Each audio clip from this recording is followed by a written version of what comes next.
Nous allons continuer dans ce qu'on a commencé par lire dans 2 Chroniques chapitre 15. On va continuer là-bas et je veux qu'on réalise, qu'on prenne en compte quelque chose qui est important lorsqu'on veut voir Dieu vraiment agir en fait. Lorsqu'on est sérieux, on sent qu'on est dans un temps où Dieu nous est favorable. Il faut savoir que Dieu nous est favorable dans le cadre d'une alliance en fait. C'est une alliance. Nous devons toujours avoir cela en tête. Nous devons apprendre à restaurer notre alliance. Nous devons apprendre à restaurer l'alliance. La dernière fois, on disait qu'il y a des fondements sur lesquels nous nous tenons lorsque nous cherchons Dieu. Il y a des fondements qui sont les promesses, des fondements qui sont une alliance et des fondements qui sont la révélation de ce que Dieu dit de nous. Et la plupart des promesses de la Bible sont données dans le cadre d'une alliance. C'est des promesses dans une alliance. La plupart des engagements de Dieu envers les hommes dans la Bible, c'est des engagements qui interviennent dans le cadre d'une alliance. Et donc c'est pour cela que si nous voulons que vraiment Dieu fasse des choses les plus glorieuses, nous devons chercher à restaurer notre engagement.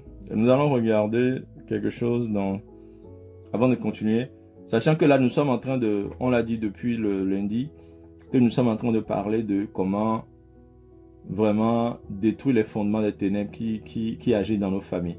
Parce que nous sommes là, ces choses agissent encore sur nous-mêmes, ça agit sur nos couples, ça agit sur nos mariages, ça agit sur nos enfants, ça agit sur notre santé, on le voit. Et on ne peut pas rester sans rien faire par rapport à ça. On doit donc savoir comment en fait nous pouvons faire pour renverser ces choses-là, comment nous pouvons faire pour changer ces signes-là qui sont là. D'accord? Qu'est-ce que nous pouvons faire pour changer ces signes-là? Nous allons prendre, donc on va continuer à la lecture au verset 8 de 2 Chroniques 15. 2 Chroniques 15, verset 8. Alléluia. Pendant ce temps-ci, comme j'ai dit, si tu as reçu des choses, des révélations par rapport aux prières qu'on fait jusque-là, que ce soit pour toi, ta famille, tu veux qu'on prie par rapport à ça, ou tu veux comprendre quelque chose, tu peux mettre ça dans le chat pour qu'on puisse prier ensemble par rapport à ça. N'oubliez pas, on est fort lorsqu'on est ensemble. Ce que le Seigneur nous disait dernièrement dans un songe. Alléluia. Et quand on a prié le vendredi dernier, le Seigneur a donné des visions sur plusieurs personnes. Et j'espère que ces visions, vous les avez gardées, vous les avez notées. Et que vous avez continué à combattre par rapport à ce que ces visions ont révélé. Et ce n'est pas pour rien que Dieu les a révélés. Dieu veut nous montrer que lorsque nous prions les uns pour les autres, il est à l'œuvre. Et il nous parle. Il faut que les choses que Dieu dit là, il faut qu'on les note et qu'on puisse travailler par rapport à ça. D'accord? Normalement, quand on prend un truc comme ça et qu'on prie par rapport à ça, Dieu va détailler les choses. Dieu va nous révéler encore d'autres choses en fait. Vous voyez.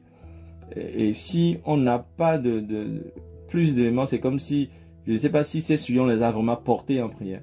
Quand Dieu dévoile quelque chose, ce n'est pas que dès qu'il dévoile vous priez puis l'affaire est réglée. Non, il dévoile, tu pries. Tant que tu ne sens pas du repos, tu vas continuer à prier pour la chose. Et demander que Dieu te confirme que c'est bon, comme on l'a dit l'autre fois. Donc j'espère que les choses que vous avez reçues, ou que les uns les ont reçues, que nous avons tous reçues, moi ce qui m'a concerné, j'ai prié par rapport à ça, continuer à prier. C'est des choses qui sont révélées vraiment et qui ont été très déclencheurs de différentes choses. C'est des choses qui dévoilent vraiment, qui viennent confirmer des œuvres de sorcellerie qui sont à l'œuvre et sur des projets qu'on a. Et donc Dieu est fidèle. Dieu est fidèle et on est dans un temps où Dieu se montre fidèle. D'accord? Donc je nous encourage vraiment tous à considérer les choses que nous faisons en fait. On ne prie pas, on veut plus prier sans avoir des fruits en fait. On veut que l'œuvre que nous faisons ait du fruit. Et ça je tiens à le dire, je vais encore le revenir là-dessus. Vous savez souvent les gens qui sont à nos côtés, que ce soit ton mari, ta femme, tes enfants, tes parents, les gens qui te voient prier en fait. Ces gens-là te prendront au sérieux le jour où ils verront les fruits de ta prière dans ta vie. Si les gens ne voient pas les fruits de ta prière, en fait, ils s'en foutent. Ils diront que tu es religieux, voilà. Ils vont te dire que ce temps-là, tu peux prendre ça pour faire ceci, tu peux prendre pour faire ceci. c'est parce que nos femmes ne voient pas les fruits de nos prières. C'est parce que nos maris ne voient pas les fruits de nos prières. Parce que nos enfants ne voient pas les fruits de prière et que nos parents ne voient pas les fruits de nos prières, en fait, qu'ils ne respectent pas notre piété, qu'ils ne respectent pas nos temps de prière. Si les gens voyaient les fruits, les gens allaient respecter cela. Si quand tu rentres dans la prière, tu sors quelque chose de spirituel, je te sûr que ton mari est là qui te combattait, c'est lui-même qui va te demander d'aller prier pour la famille. Si quand tu rentres dans la prière, tu es véritablement sérieux dans la prière, tu es vraiment engagé dans la prière n'est pas juste une histoire de devoir pour toi. Si tu es vraiment engagé dans la prière, tu vas voir, c'est ta femme elle-même qui va te demander si tu ne pries pas aujourd'hui. Les gens nous reprochent le temps qu'on consacre à Dieu, notre temps de consécration. Pourquoi? Parce qu'ils ne voient pas les fruits de notre consécration. Si quelqu'un voit le fruit de ta consécration, qui sait que ce fruit-là, lui ne peut pas l'atteindre, je t'assure que c'est lui qui va te supplier de te consacrer plus. Donc posons la question sur comment rendre efficace notre consécration. Comment ne pas faire de notre consécration un truc vain aux yeux de ceux qui ne croient pas en notre Dieu, ou ceux qui n'ont pas confiance en notre Dieu. Donc que chacun vraiment, c'est ça honorer Dieu. Parce qu'à cause de nous, les gens ne craignent pas Dieu. À cause de nous, les gens ne sont pas intéressés par Dieu. À cause de nous, les gens trouvent que c'est quelque chose de vain de chercher Dieu. Parce que nous ne cherchons pas Dieu sérieusement. On passe du temps, mais on n'est pas sérieux. On passe du temps, mais on n'est pas engagé. Vous voyez? Je vais passer du temps avec quelque chose, mais je ne suis pas engagé. C'est-à-dire, je fais les choses, un coup j'avance, après je ralentis. Vous voyez quelqu'un qui veut conduire une voiture, et après, il passe en 5e vitesse, après il revient premier. Il va en 5e vitesse, il revient premier. Ça là, on ne peut pas trouver Dieu comme ça. Il faut être constant. Et dans la constante et dans l'engagement, que Dieu se glorifie. Que vraiment chacun examine sa consécration. Que chacun examine le fruit de sa consécration. Si tu ne vois pas de fruit, pose-toi la question sur est-ce que ton engagement est tel que Dieu le veut. Et c'est ce que nous allons voir ici, au verset 8. La Bible dit, après avoir entendu ces paroles et la prophétie d'Obed, vous savez, la prophétie d'Obed disait, l'Éternel est avec vous quand vous êtes avec lui. Si vous le cherchez, vous le trouverez, mais si vous l'abandonnez, vous abandonnera. C'était ça la prophétie d'Obed. D'accord? Ensuite, il vient dire au verset 8, après avoir entendu ces paroles et la prophétie d'Obed, le prophète Asa se fortifia et fit disparaître les abominations de tout le pays de Juda et de Benjamin et des villes qu'il avait prises dans la montagne d'Éphraïm. Et il restaura l'autel de l'Éternel qui était devant le portique de l'Éternel. Alléluia. Il y a trop d'éléments déjà rien que dans ce, c'est même pas le verset qui m'intéresse, il y a trop d'éléments dans ce verset-là. On dit que lorsque Obed a entendu la prophétie, il a entendu que, en fait, il y a une saison où Dieu leur dit, je suis disposé à vous bénir, je suis disposé à restaurer avec vous, je suis disposé à vous accorder une saison nouvelle. C'est un temps favorable. Il entend la prophétie sur un temps favorable. Et ici, depuis décembre, on nous annonce ici que là, on vit un temps favorable. On le dit. Mais je ne sais pas si vraiment on a des oreilles pour entendre. Je ne sais pas si vraiment tout le monde réalise qu'il y a un temps où Dieu est en train de prophétiser comme Obed ici. Je vous suis favorable. Si vous me cherchez en cette saison, vos œuvres auront un salaire. C'est ce que leur a dit, Obed. Il dit, il y aura un salaire pour vos œuvres. Vous avez fait des œuvres hier, vous n'avez pas vu de salaire. Mais aujourd'hui, il y aura un salaire pour vos œuvres. Et ce n'est pas des paroles vaines, puisqu'il y a certains qui voient ce salaire-là sur leurs œuvres. C'est pour ça qu'on témoigne et on cherche à ce que les uns les autres témoignent du salaire que Dieu leur donne, du salaire que Dieu leur accorde lorsqu'ils le cherchent vraiment dans ce temps-ci. Il y a un salaire pour nos œuvres. Alléluia. C'est que nous pensons que nous cherchons Dieu juste vainement. Je nous le dis, il y a un salaire pour nos œuvres. En fait, on est dans une saison, on sait que dans le Seigneur, Dieu est un Dieu de saison. Dieu est un Dieu de saison. Il dit, au temps de la grâce, je t'exaucerai. Au jour du salut, je te délivrerai. Il y a un temps de grâce, il y a un jour de salut. Et ce temps de grâce est venu pour nous. Ce jour de salut est venu pour nous. Il dit, je t'exaucerai. T'exaucerai veut dire quoi? C'est-à-dire que c'est que tu as une prière en attente qui va exaucer. Si tu n'as pas de prière, il n'exaucera rien. Là, il n'a pas dit, je prierai pour toi. Il dit, je t'exaucerai. Au temps de la grâce, je t'exaucerai. C'est-à-dire que quand tu prieras au temps de la grâce, tu verras l'accomplissement de ta prière. Mais si au temps de la grâce, tu ne pries pas, tu auras quels ossements? Au temps de la grâce, je t'exaucerai. Dans le temps de la grâce, c'est une saison où Dieu exauce les prières qui sont faites. Dieu donne du salaire aux œuvres qui sont faites. Dieu récompense les choses qui sont faites. Donc on dit quand le prophète Asa a entendu cela, il se fortifia et fit disparaître les abominations. La Bible dit, il se fortifia. Donc il a retrouvé force. Il a dit, waouh, là, il faut que je trouve une force quelque part. Waouh. Il faut que je trouve une force quelque part. Il faut que je me fortifie. Je me fortifie. Alléluia. Je me fortifie. La première étape pour faire ces reconstruire, pour faire ce travail-là, pour relever des choses, c'est se fortifier. Parce que tu as besoin de force pour faire l'œuvre pour faire une œuvre avec le Seigneur.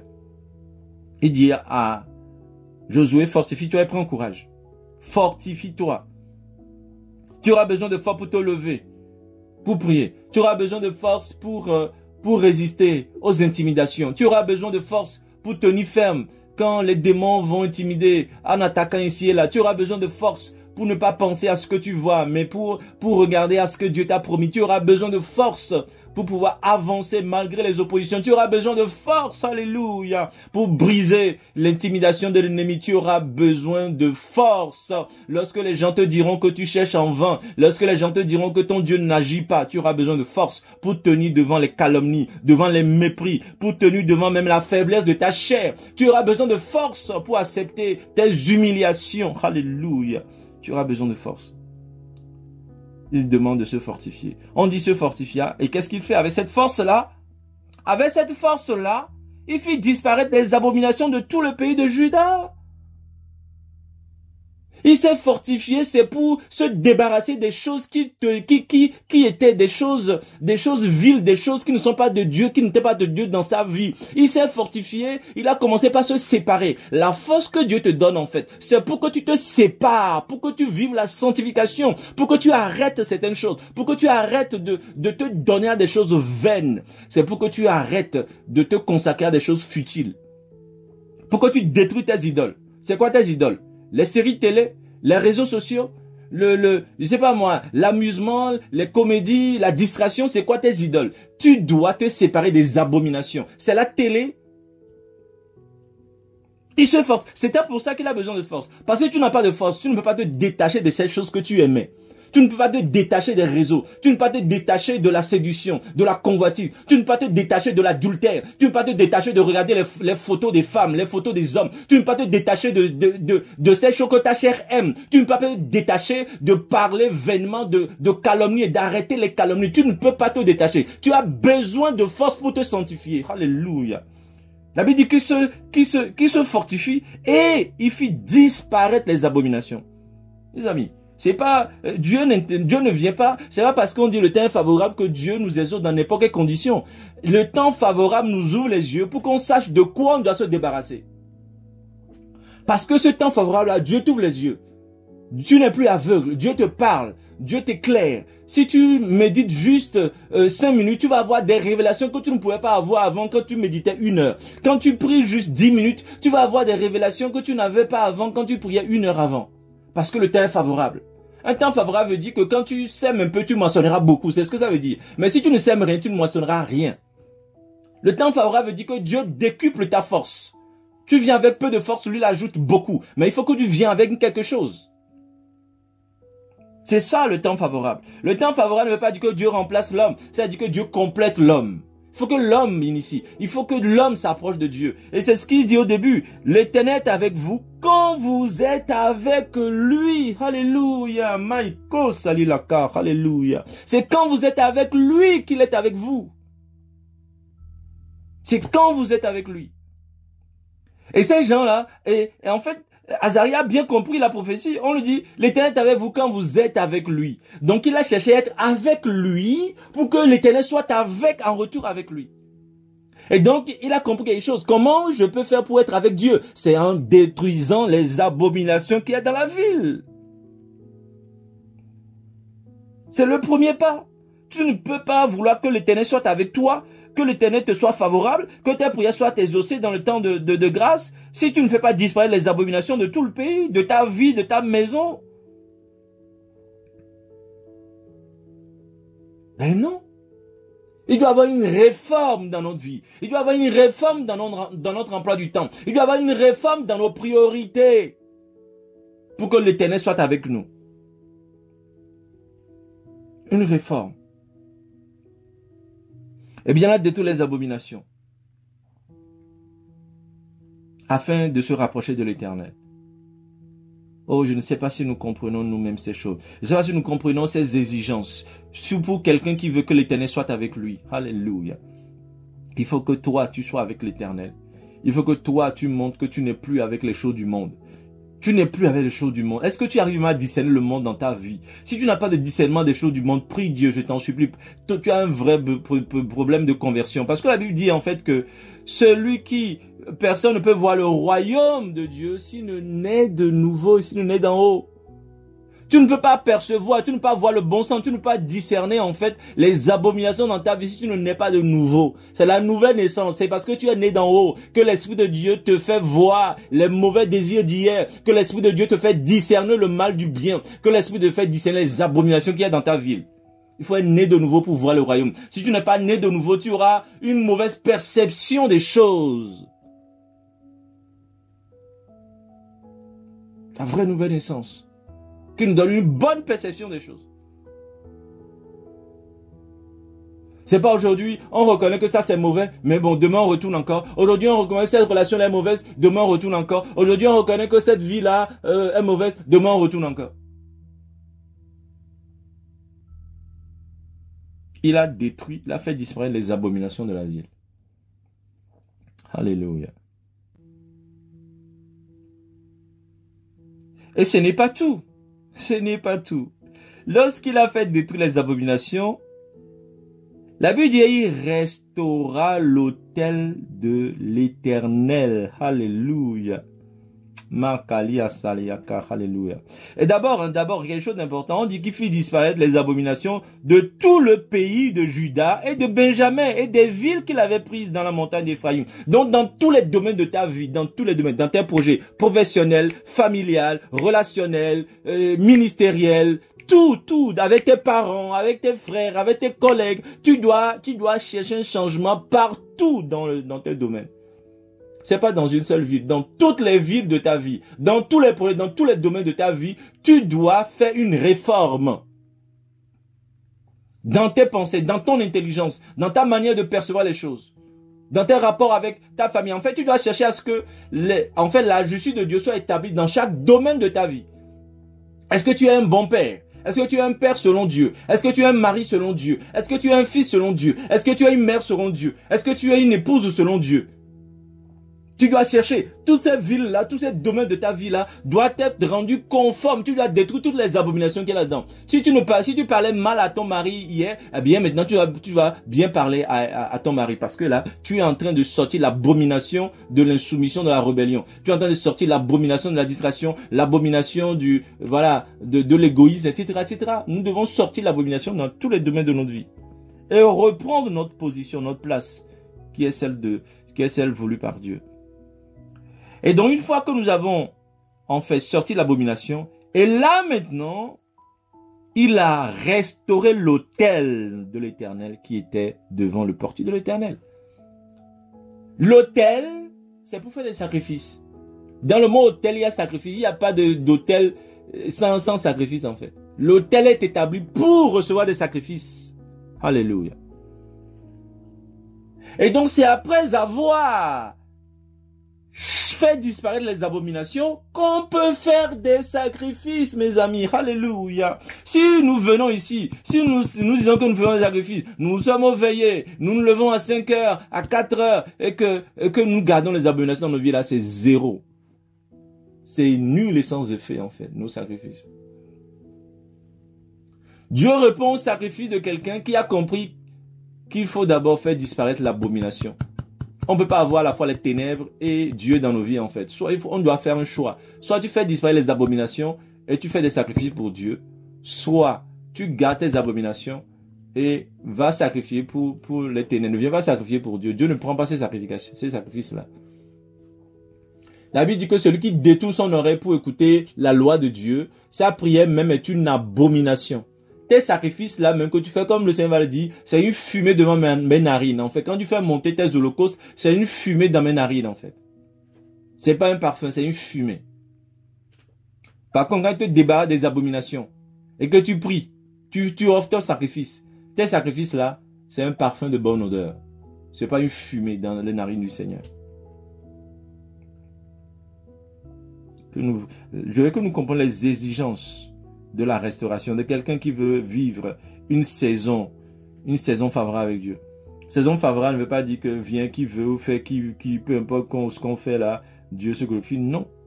Saison favorable veut dire Dieu est prêt maintenant à honorer son engagement lorsque nous nous engageons nous. Et c'est ce qu'on est en train de voir. Il va encore le dire précisément plus bas. Donc restaurer l'autel. Vous voyez qu'il ne suffit pas de chasser l'abomination. On pense que c'est trop parce que, oui, bon, là, je me sanctifie, c'est déjà suffisant. Je ne vais pas encore me lever à 4 heures pour prier. Je ne vais pas me mettre à 5 heures pour prier. Là, déjà, je donne déjà assez à Dieu. Donc là, déjà, je ne cours plus derrière les femmes. Déjà, voilà, à cause de Dieu, j'essaie de ne pas regarder la télé. Bon, s'il faut encore que je me réveille à telle heure, là, je veux juste me consacrer à mon travail. Je ne veux plus être dans les choix du monde, mais je veux, enfin, tu n'as rien compris ici. Sortir les abominations, c'est juste une première étape. C'est pas le fait de sortir les abominations qui t'exauce, c'est le fait de prier qui t'exauce. Mais c'est juste que pour prier, il faut que ta vie soit dans une bonne disposition. Donc voilà des conditions que Dieu pose. Il restera l'autel de l'Éternel qui était devant le portique de l'Éternel. Restaurer l'autel veut dire quoi? L'autel, en fait, c'était un lieu où on venait faire des sacrifices à des heures données. Il y avait des engagements de sacrifices. Il y a les sacrifices du matin, les sacrifices du soir. Donc, quand on restaure l'autel, c'est qu'on restaure ces engagements-là à l'égard de l'autel. D'accord? Et donc, restaurer l'autel, c'est restaurer un engagement de vie de prière. C'est restaurer un engagement de vie de consécration. Un engagement, ça veut dire que j'ai des heures où je communie avec Dieu. Un engagement, ça veut dire que je sais que je me tiens devant le Seigneur le matin, ou je me tiens devant lui le soir, je me tiens devant lui à telle heure. Je respecte, je restaure l'autel. Un autel, c'est pas quelque part où on vient faire des sacrifices quand on veut.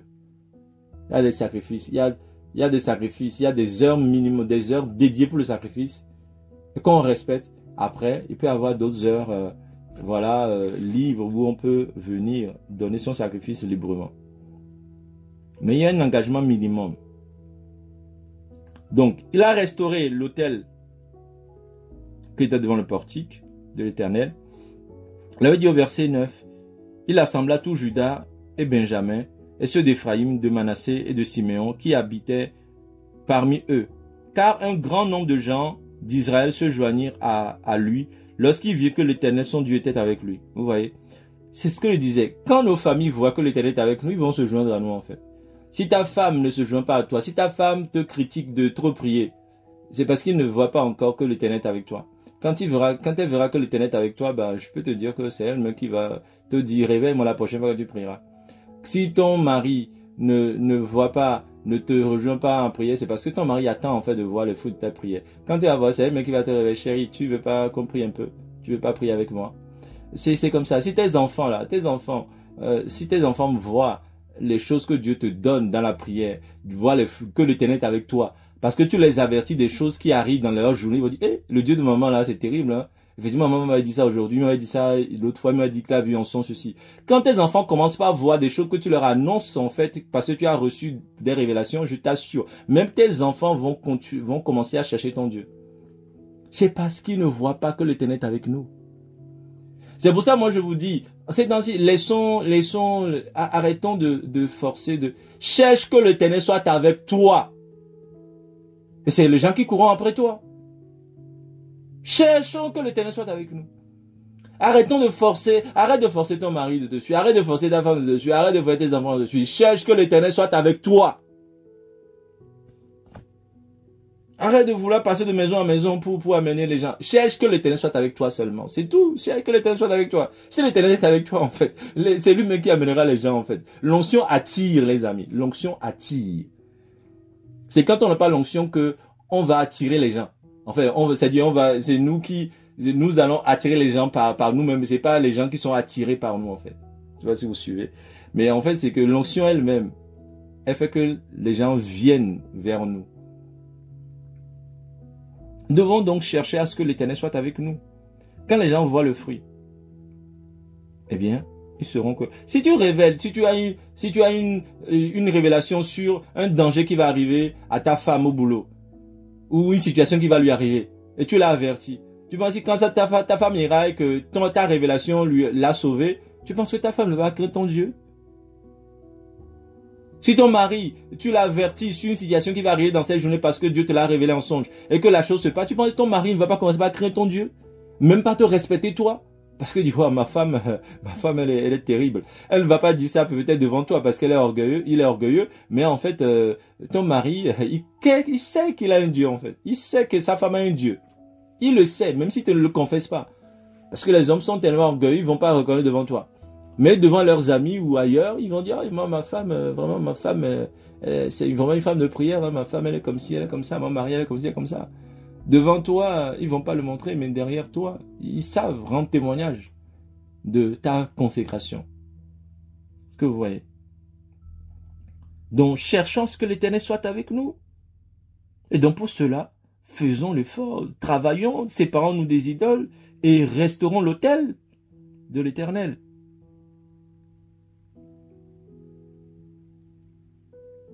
Peux-tu dire qu'il y a un autel de l'Éternel dans ta vie? Il faut le faire. C'est cet autel-là qui fera que les gens, Dieu sera avec toi, les gens le verront. Donc, plusieurs pays, nations d'Israël, plusieurs tribus sont joints à elle parce que ils virent que l'Éternel, son Dieu, était avec lui. Son Dieu était avec lui. Alléluia. C'est la condition pour que les gens se joignent à nous. Et c'est la condition pour qu'un ministère d'école, en fait, c'est la saison. Si quand dans une saison, les gens voient que Dieu est avec toi, les gens viendront à toi. Les gens te respecteront tout au moins.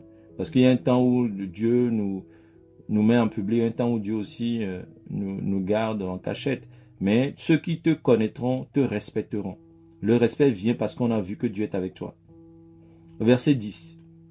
Ils s'assemblèrent à Jérusalem le 3e mois de la 15e année du règne d'Asa.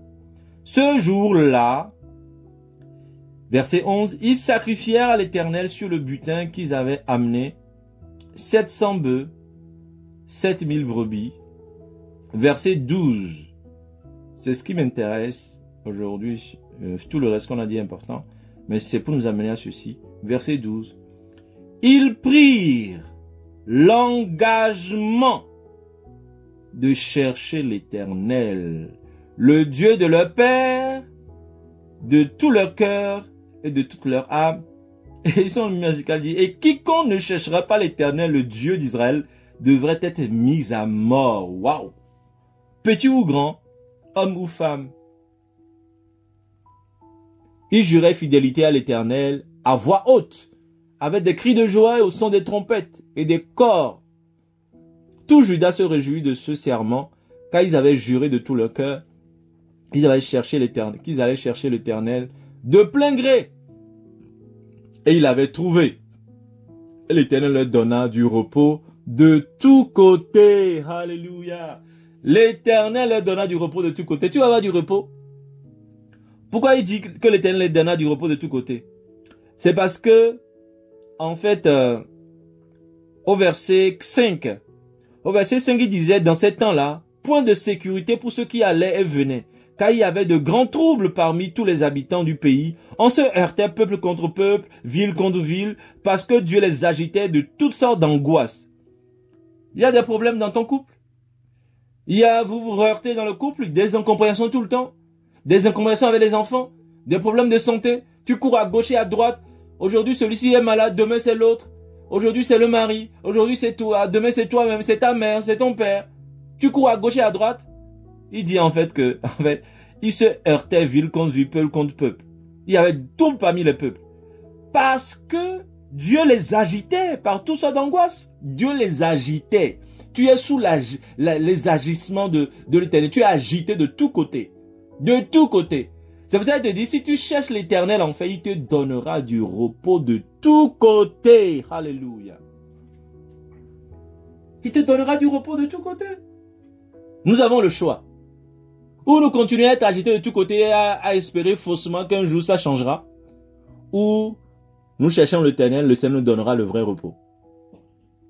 Si tu ne cherches pas l'Éternel, je t'assure, tu vas continuer ta vie comme ça, à être agité de tous côtés. Tu vas penser que ça ira, ça n'ira pas demain. En fait, tes cheveux vont blanchir, mais ça n'ira pas.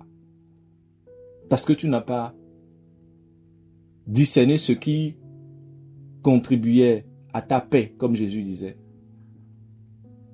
Tu ne savais pas ce qui participait à ta paix. Tu ne sais pas ce qui te donnera le repos. Ce n'est pas continuer, espérer que ça... Non, c'est chercher l'Éternel avec persévérance. Il a dit qu'ils se sont engagés. Il prit l'engagement de chercher l'Éternel. Il prit l'engagement. C'est là mon exhortation pour aujourd'hui. Je veux que tu prennes l'engagement. Si tu ne l'as pas encore pris, as tu pris l'engagement de chercher l'Éternel? C'est un engagement, mes amis. Un engagement. Un engagement. Un engagement veut dire quoi? Regarde les gens d'engagement. Quand tu as un travail, tu as signé un contrat. Ton contrat dit que tu dois travailler de lundi à vendredi. C'est ton engagement. Dans cet engagement, tu te laisses. Tu as vu tout autour de cet engagement.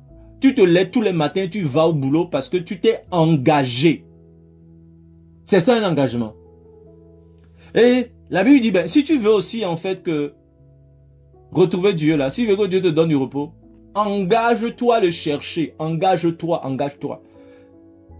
De la même manière que tu te lèves le matin pour aller au boulot, à 1h, tu commences, à une telle heure, tu finis. De même, engage-toi à définir des heures où tu cherches Dieu. Engage-toi, sinon le reste là, c'est de l'hypocrisie, c'est de la fumée de paille. S'il n'y a pas un engagement dans ta vie à chercher Dieu, tu ne trouveras pas Dieu en fait. Tu seras toujours esclave. À toujours voir les choses te fuir. Tu auras l'impression que là, les choses sont proches, mais les choses vont fuir encore. La seule chose, en fait, qui te sécurise le repos de Dieu, qui te sécurise les choses, c'est ton engagement. Parce que l'alliance, en fait, est ce qui nous sécurise la réponse de Dieu. La réponse de Dieu nous est certaine lorsqu'on est dans une alliance. Lorsque tu fais ta part de l'alliance, Dieu fera sa part. Ça, c'est sûr et certain. L'alliance nous sécurise la réponse de Dieu. L'engagement, notre engagement dans l'alliance avec Dieu, cet engagement-là nous sécurise l'engagement de Dieu. Mais si tu n'es pas engagé avec Dieu, Dieu ne sera pas engagé avec toi. Il dit, j'honore ceux qui m'honorent. Ceux qui sont engagés avec lui, il est engagé avec eux. C'est ce que Obed disait. L'Éternel est avec vous si vous êtes avec lui. C'est l'engagement. Si vous êtes avec lui, si vous engagez avec lui, il s'engagera avec vous. Si vous êtes aléatoire avec lui, vous voyez, lui aussi sera aléatoire avec vous, en fait. Vous voyez comment Dieu est aléatoire parfois dans nos vies? Parfois on voit c'est quelques bénédictions de Dieu ici et là, c'est aléatoire. Il n'y a rien de consistant. C'est parce que notre vie de piété aussi est aléatoire, il n'y a rien de consistant. On n'a pas d'engagement. Vous voyez, on prie Dieu une fois dans le mois, on sert Dieu 2 fois par an, il n'y a pas d'engagement. C'est pour ça que Dieu aussi ne nous honore pas de manière engagée, en fait. Dieu, si tu t'engages 2%, il s'engagera 2%. Si tu t'engages une fois par mois, lui, tu t'enverras une bénédiction une fois par mois. L'engagement.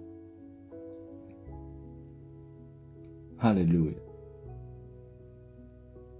Oh, Yahweh.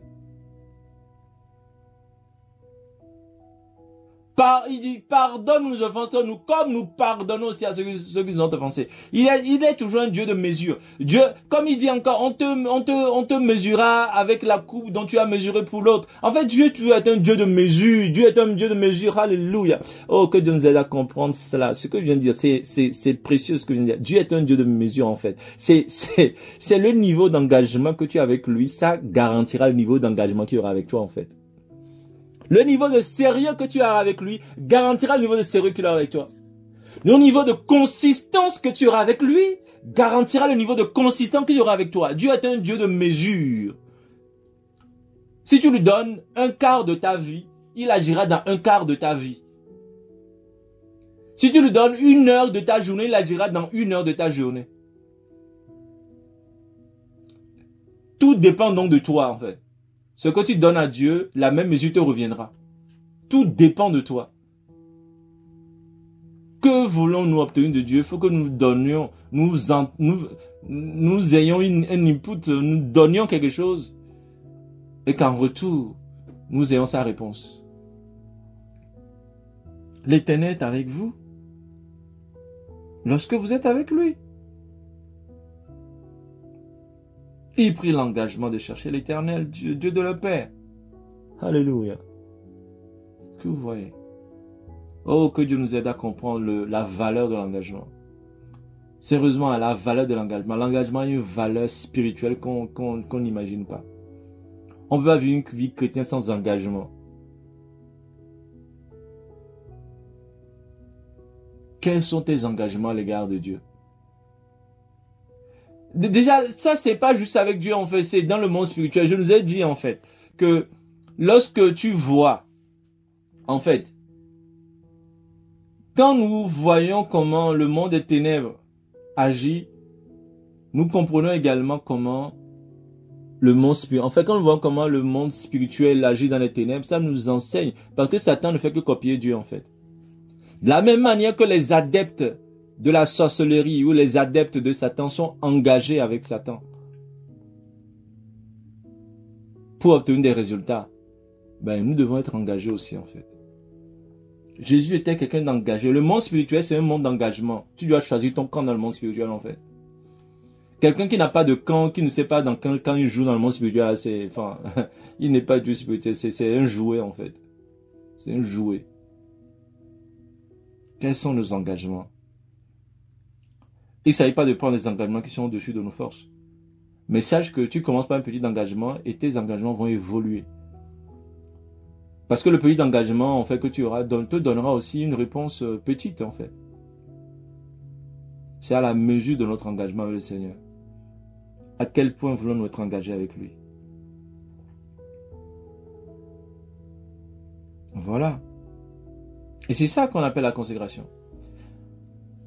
En fait, j'ai fait un songe là, cette semaine.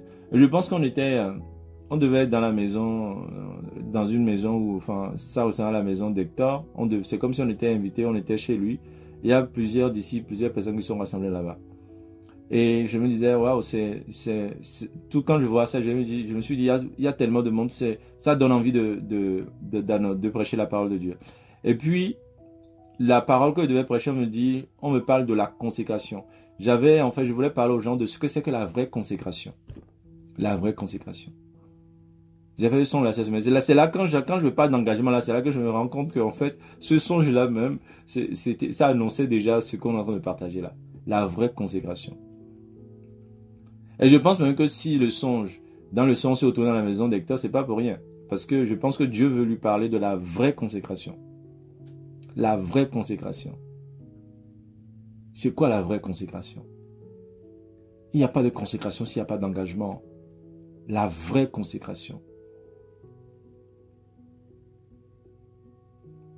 Notre vie tourne autour de quoi?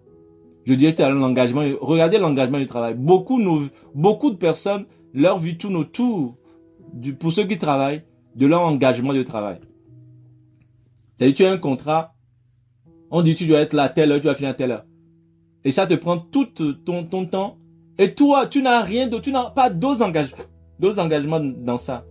En fait, ou soit tu as un engagement, tu as ton engagement de travail, tu as ton engagement de mariage, tu as ton engagement à l'égard de ta famille, c'est-à-dire tes parents proches. Donc, ta journée, en fait, quand tu te lèves, tu vas au boulot. Ensuite, à midi, il faut que tu appelles ton mari, ta femme. Ensuite, le soir, il faut que tu ailles chercher les enfants. Ensuite, il faut que tu prépares à la maison. Ensuite, vous mangez, vous êtes tout rassasiés, puis vous dormez. Voilà. En fait, ta vie tourne autour de ces 4 engagements-là. L'engagement du travail, l'engagement familial, l'engagement à l'égard de la famille élargie et l'engagement à l'égard des enfants. En fait, c'est les engagements que nous avons. Il n'y a aucun engagement à chercher Dieu. Comment voulez-vous que nos vies soient stables, en fait? Comment pouvons-nous dire que nous sommes consacrés à Dieu si nos vies, c'est ça? C'est pas possible. C'est que l'idole principale de nos vies, c'est le travail. Et puis, il y a les autres choses qui tournent autour de cette vie de travail-là. Cette vie professionnelle-là. Dieu est juste un élément qui tourne autour de l'idole principale de nos vies. C'est pas ça la consécration. La consécration, c'est que Dieu est au centre et les autres choses tournent autour de Dieu. Vous voyez? Donc tu te lèves, la chose que tu fais en premier, c'est chercher Dieu. C'est chercher Dieu. Et ça doit être marqué quelque part dans notre tête que non, l'engagement, ce qui m'assure que je suis engagé avec Dieu, c'est la première chose que je fais dans ma vie, c'est chercher la face de Dieu quand je me lève. Voilà. Ça, c'est un engagement simple. Voilà. Il prit l'engagement de chercher l'Éternel. Je voudrais vraiment dire à chacun aujourd'hui, prends l'engagement de chercher l'Éternel. Si tu avais un engagement, prends plus d'engagement. Et vous le voyez, quand vous prenez un engagement, vous voyez que Dieu répond par l'engagement. Dieu répond aussi. Vous savez, ce qui se passe, c'est quand quelqu'un prend un engagement de chercher Dieu, vous savez ce qui se passe? C'est comme si tu jetais un coup de pied dans une fourmilière. C'est terrible, le retour est terrible en fait. C'est comme tu provoquais le monde spirituel en fait. Si tu t'engages à chercher Dieu, c'est comme si tu venais de déclarer une guerre au monde spirituel. Juste l'engagement. Vous avez témoigné comment quand vous avez voulu vous engager à vous lever debout pour y regarder comment les oppositions terribles qu'il y a eu.